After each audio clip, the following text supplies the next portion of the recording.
बड़े महाराज जी ने 22 फरवरी में आप सबको और हमको ये बात सार्वजनिक रूप से बताई थी कि मेरे एकांतवास में पूज्य महाराज जी का प्रवेश है। पूज्य महाराज जी जब चाहे आ सकते हैं। तो महाराज जी बड़े महाराज जी की सेवा में जाते हैं तो बड़े महाराज जी कृपा करुणा करके अपना अमृत में उपदेश की 2-4 बातें उनसे बताते हैं। और महाराज जी कितने दयालु है, वो जो भी वहां से प्राप्त करके आते हैं वो अनमोल उपदेश बांट देते हैं। इसलिए महाराज जी के पास बैठना चाहिए। ये बात मैं विशेषकर शिष्यगणों को कहूं, जितने शिष्य हैं उनको प्रयास पूर्वक महाराज जी के साथ बैठने, क्योंकि जो बड़े महाराज जी बता रहे वो हमको कैसे पता लगेगा, तो महाराज जी के माध्यम से पता लगेगा। तो महाराज जी ने अभी कुछ दिन पहले बात बताई जो उनको बड़े महाराज जी ने बताई कि जब गोवर्धन धारण की लीला हुई थी तो इंद्र भगवान से क्षमा मांगने के लिए आया और क्षमा मांगते हुए भगवान से प्रार्थना करने लगा कि भगवान मुझे भी इस ब्रज में वास प्रदान करो। तो भगवान ने कहा कि तूने ये पुण्य किया, इसका फल तुझे इस रूप में मिला। तूने ये कार्य किया तब तुझे पतिव्रता पत्नी शची मिली। तूने ये कार्य 100 अश्वमेध यज्ञ किए तब तुम्हें स्वर्ग का राजा होने का सौभाग्य मिला। पर तूने न संतों का संग किया और ऐसा कोई कार्य नहीं किया जिसके पुण्य प्रताप से तुझे इस ब्रज भूमि में वास प्राप्त हो। देवराज इंद्र के लिए जो दुर्लभ है वो ब्रजवास, ब्रह्मा जी के लिए जो दुर्लभ, ब्रह्मा जी इस ब्रज में वास करना चाहते हैं तो 60,000 वर्षों तक राधा रानी की तपस्या करते हैं। आज भी पर्वत के रूप में ब्रह्मा जी को ब्रजवास मिला। ब्रह्माचल पर्वत के रूप में साक्षात ब्रह्मा जी ही है जिस पे राधा रानी का महल है, जहाँ पे हम श्री जी के दर्शन करते हैं। तो यह ब्रह्माचल पर्वत क्या है? यह ब्रह्मा जी है। तो राधा रानी ने कृपा की, कैसे की? 60,000 वर्षों की तपस्या के बाद उद्धव जी से ब्रज में वास करना चाहते, जो भगवान के निज सखा है, उनके लिए जो दुर्लभ है वो ब्रजवास हमको कैसे मिले? ब्रज में आनो कठिन है, या सो कठिन है वास, मरना सब सो कठिन है, कहते करुणादास। अब जो पूज्य बड़े महाराज जी ने एकांतवास लिया, उससे पहले निरंतर श्रीमद् भागवत कथा आपको और हमको सुनाई।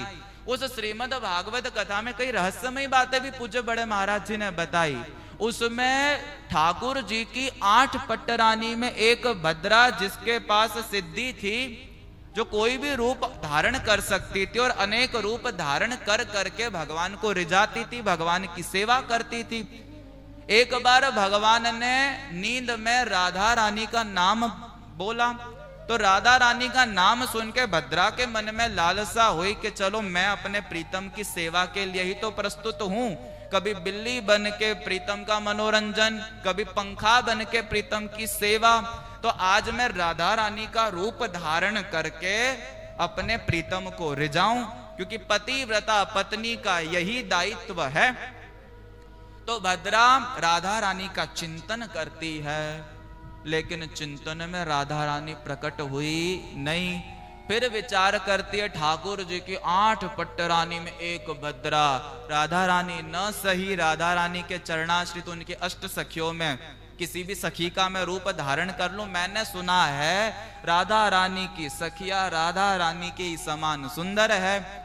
तो एक एक करके सखियों का चिंतन करने लगे, लेकिन कोई सखी चिंतन में प्रकट नहीं हुई। दासियों का, किंकरियों का चिंतन करने लगे, कोई प्रकट नहीं हुई।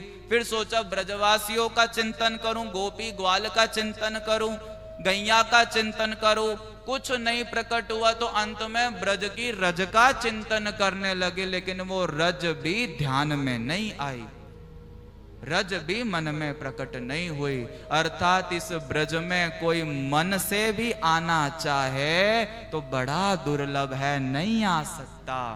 ये ब्रज ब्रह्मा जी की सृष्टि के अंतर्गत है नहीं भाई। बाकी जो ब्रह्मा जी की सृष्टि है इसमें तो प्रलय भी आता है, पर ये ब्रज में प्रलय नहीं आता, क्योंकि चंद्र मिटे दिन कर मिटे, मिटे त्रिगुण विस्तार, दृढ़ व्रत श्री हरिवंश को मिटे न नित्य विहार। इस ब्रज में प्रलय नहीं आता और इस ब्रज में आप आओगे चाहे मन से भी आ रहे हो, ब्रजवास की इच्छा जग रही है तो ये क्या है, आप मन से ब्रज में आ गए। निश्चित मानो किसी रसिक संत की कृपा दृष्टि पड़ गई या साक्षात किशोरी जी की कृपा आपके ऊपर हो गई। तो किशोरी जी को रिझाने के लिए क्या करे, तो गुरुदेव भगवान ने जो अनुष्ठान स्वयं किया वही अनुष्ठान हमको बताया। गुरुदेव भगवान बताते हैं कि वो एक प्रार्थना करते हैं, पूज्य भाई जी द्वारा विरचित प्रार्थना जो पद रत्नाकर ग्रंथ में है। हे राधे हे श्याम प्रियतम हम है अतिशय पामर दिन। राधा रानी के महल में जा जाके राधा रानी के सम्मुख उनको ये प्रार्थना गा गा के सुनाते थे।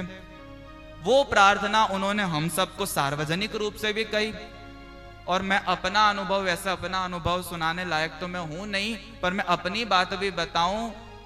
ठाकुर जी की परम कृपा के गुरुदेव मिले और गुरुदेव की अकारण अहेतु की कृपा के ब्रज में वास मिला।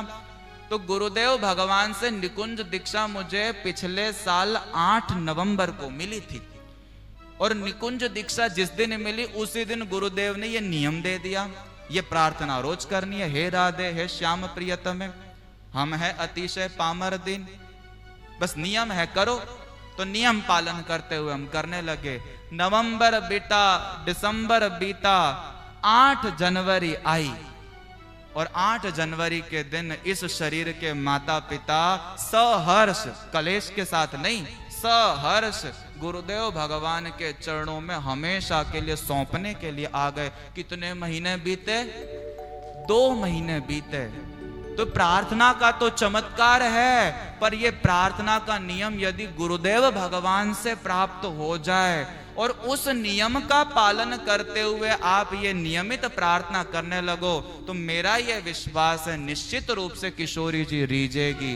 अब गुरुदेव भगवान से नियम कैसे ले, तो गुरुदेव भगवान का ही स्वरूप पूज्य महाराज जी है। महाराज जी से नियम लीजिए और नियम न टूटे, नियम न टूटे चाहे सब छूटे।